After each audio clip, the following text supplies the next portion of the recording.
السلام عليكم اخوان، تبارك الله عليكم. اليوم بغيت نبارطاجي معكم التجربه ديالي ديال هاد لي زيكوتور، هاد لي كيت بلوتوث نتاع لينوفو LP40 برو.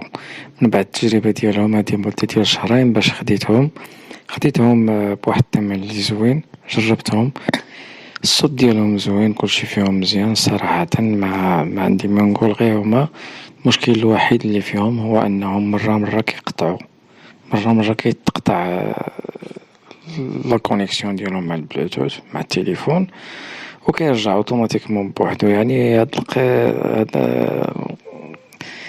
هاد المشكل كيوقع من بعد نص ساعة ساعة هكاك، ماشي يعني شي مدة، وما كيوقعش بزاف. يعني مرة كيوقع من بعد 2 سوايع، ولا شي بعض المرات ما كيوقعش كاع. يعني هذا هو المشكل الوحيد اللي لقيت فيهم بعد التجربة ديالي ديال شهرين هادي وانا خدام بهم. ما بغيتش نحط شي فيديو حتى نجربهم مزيان.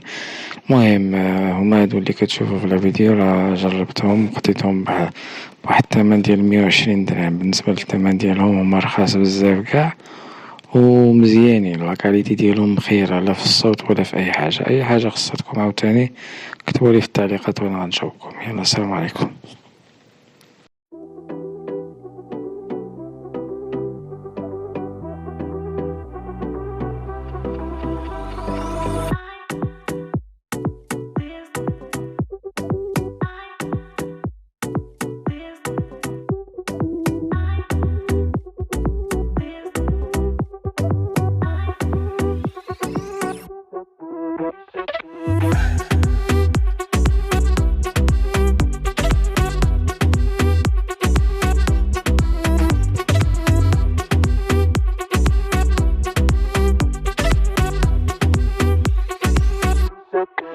So good.